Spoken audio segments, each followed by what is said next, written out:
Dragon Gets by Dav Pilkey. Thank you to Orchard and Tango Books for letting us read this to you. One warm, sunny morning, Dragon woke up and yawned. He was very sleepy.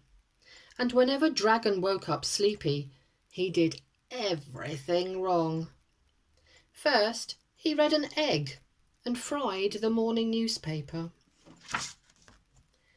Then he buttered his tea and sipped a cup of toast.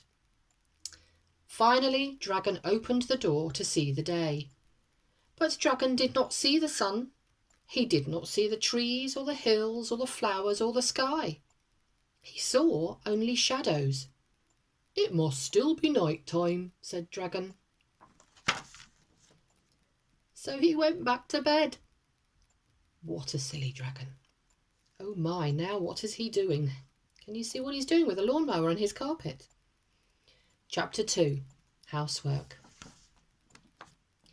Dragon's floor was very dirty. He got his broom and began to sweep.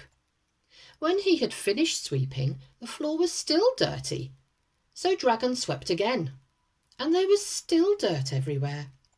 "There certainly is a lot of dirt on this floor," said Dragon. Dragon swept all morning long and into the afternoon.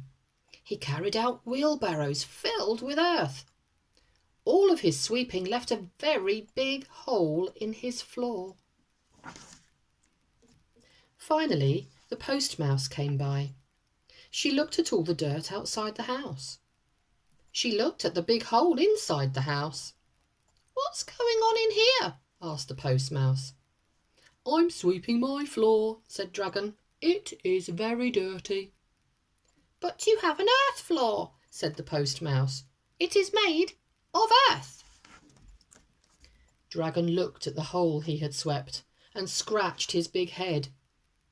"Looks like you've made a mess," said the post mouse. "Looks like I've made a basement," said Dragon. Do you remember that great big hole we used to have in our new building where they've been building at our school? I wonder if we're going to have a basement. Chapter 3. Gardening. Oh my, look at what Dragon's doing now. He's hoovering the grass. He is a very silly dragon. Dragon looked at the big pile of earth in his garden.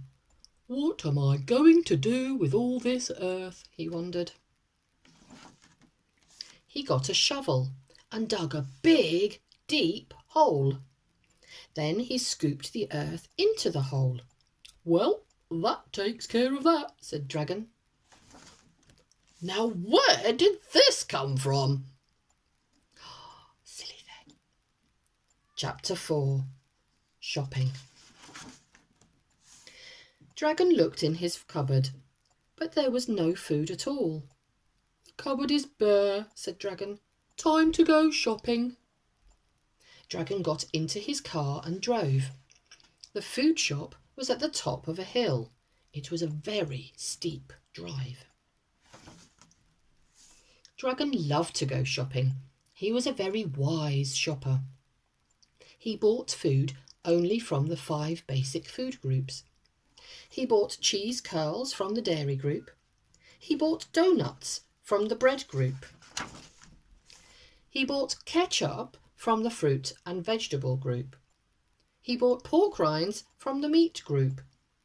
And he bought fudge pops from the chocolate group. Dragon had a balanced diet. Goodness, he didn't go to a healthy school, did he? He had so much food that he could not fit it all into his car. "I know what I will do," said Dragon. "I will eat some of the food now, and then the rest will fit in the car." Dragon sat in the car park and started to eat. He crunched up the cheese curls. He downed the donuts. He packed away the pork rinds. Dragon ate and ate and ate until all the food was gone. Burp. Now Dragon could not fit into his car. "Oh, what am I going to do?" cried Dragon. He thought and scratched his big head. I know what I will do, said Dragon. I will push my car home.